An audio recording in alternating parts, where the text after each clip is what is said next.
Alors le yoga nidra, c'est fantastique parce qu'il y a un côté, bien sûr, spiritualité de l'être. Mais qu'est-ce que la spiritualité? Parce que chaque personne va y mettre ses états d'âme, de sentiments à l'intérieur de ce mot.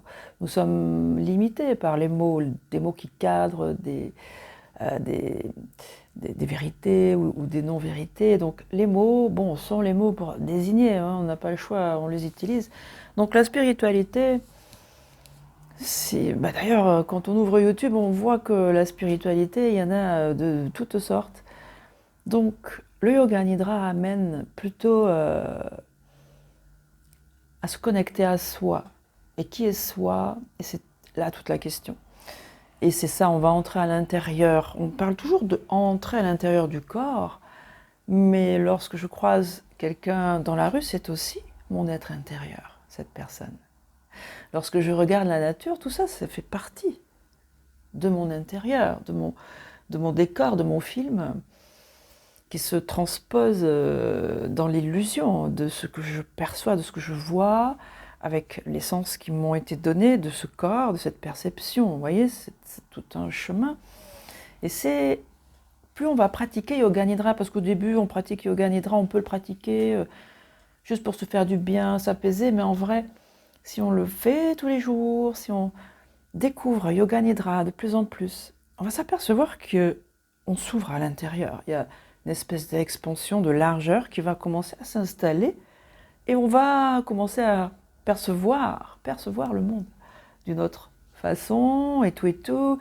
Et là va commencer un vrai chemin spirituel. On parle beaucoup d'éveil. En vrai, l'éveil, c'est simplement, c'est autre chose, c'est le mental ego. Ah, on a compris que finalement, il y a comme un peu une autre personne en nous qui veut tout le temps la guerre et les conflits. Et on se place derrière, ok, en tant qu'observateur. C'est un peu ça le début de l'éveil, entre guillemets, l'éveil, disons, tout ce qui va plutôt aller vers le bien-être, vers le calme intérieur, vers la sérénité, la lumière, plutôt que vers toujours ces combats et ces guerres. Ah, le piano est allumé. Et ces guerres, ben oui, je viens de finir un cours, hein, parce que je donne des cours en visio. Là, je vous montre mon studio d'enregistrement. Donc,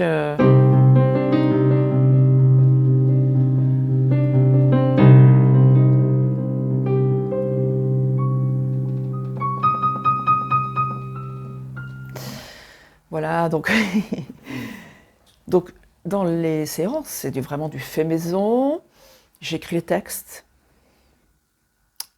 je les enregistre ici dans mon studio d'enregistrement. Je trie les voix, les respirations et tout, je nettoie la piste, ça s'appelle. Ensuite, je compose la musique. Et oui, chaque séance a une musique originale. Et je compose toutes les musiques de mes séances. Et ça, je sais que pas beaucoup le font. Mais là, ouais, parce que je suis compositrice de musique aussi.